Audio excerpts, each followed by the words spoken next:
I used to write a lot for an Australian magazine called People. Actually, there was two of us, People and a sister magazine called The Picture. Nothing to do with our People magazine. Completely different company, just happened to have the same title. I did a lot of writing for this. I initially became aware of it because we subscribed to the magazine at the Examiner. So, you know, I was looking for ideas. So I became aware of this. Realized they used a lot of really weird American stories. And I was like, well, I can give them weird American stories. So I started freelancing for them. And it was a really interesting experience because the first thing I had to learn was Australian slang. Because this was a very blue-collar kind of magazine. Very photo-driven kind of magazine. But it was almost, they speak English in Australia, but there's a sub-thing where that's very jargon and slang-filled. So they would refer to Americans as seppos. Seppos? Yeah. And it was like, I had to ask my editor, where did that come from? And she said, well, we commonly refer to Americans as Yanks, which rhymes with septic tank, which gets beaten down to seppo. So when what? That's I know. It's like it doesn't make any sense at all to me. Like Cockney rhyming slang. Almost, exactly. Yeah. And they also refer to scientists as boffins. I don't know where that came from, but you know, so scientists are boffins, so you have seppo boffins, which are American researchers or whatever. So it took me a while to kind of learn that and get used to that. But one of the articles that I wrote for them was about, in West Palm Beach we have a zoo, small zoo called Jura Park Zoo. And it had a large South American compound. Yeah.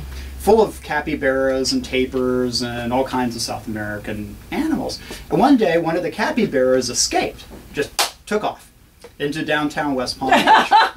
And it was gone for months. It was living in the canal system around I-95 and around the zoo and everything. Miami is the best muse in the whole world. Oh, yeah. Weirder than yeah. It's great. And would you tell, I don't know what kind of animal that capybara is the world's largest rodent. And you know what a guinea pig looks like? Yeah. Imagine a 3-foot guinea pig. Okay. That's a capybara. You spell that with a K or a C? C. Yeah, and they're delightful animals. Cute as hell. They really are. I love capybaras. They're edible too. Yeah, you can eat them. But they're very skittish, and so it took them a really long time to capture this capybara. And there'd be capybara sightings all the time, scaring the hell out of the tourists, you know, and they didn't know what it was, and they're trying to find it. And so it was going for quite a long time. And so I did this article for People magazine about this escaped capybara, which my editor turned into this thing where the capybara was a lesbian who escaped from the zoo because they were trying to mate her with something and she didn't want to do this. That wasn't my idea. That was their idea. But it was like, all right. And the thing about this magazine, though, is that if you can't provide photos to go with your article, they're not going to accept it. So everything that I pitched to them, I had to be able to get photos to go with it. So it's like, all right, no problem. I'll go to the zoo, and I'll take pictures of capybaras down there. And so the zoo's like, sure, fine, knock yourself out. So they let me down into the compound, my wife and I. And it's pretty big. It's large, maybe an acre.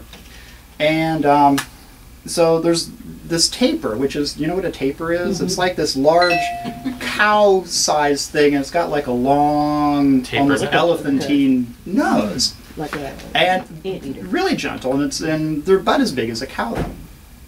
And so I'm on my stomach trying to get it close to the capybaras as I can so I can take a picture. And they see me coming, and boom, they just haul ass to another part of it. So I'm just chasing these little guys around.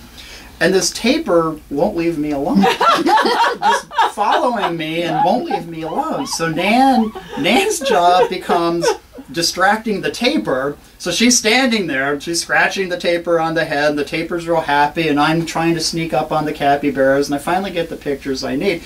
And I realize all around us are all these people watching me from the ramparts of this section. Nan's down there scratching the capybara. I'm trying to get the tapir. I'm trying to get the capybara. I finally got the pictures I needed, and I was able to sell the article. But it was like, after the fact, I realized I can only imagine how weird that looked. That would have been, if somebody did a video of you, that would have been a good one. It would have been on YouTube if they had YouTube at the time.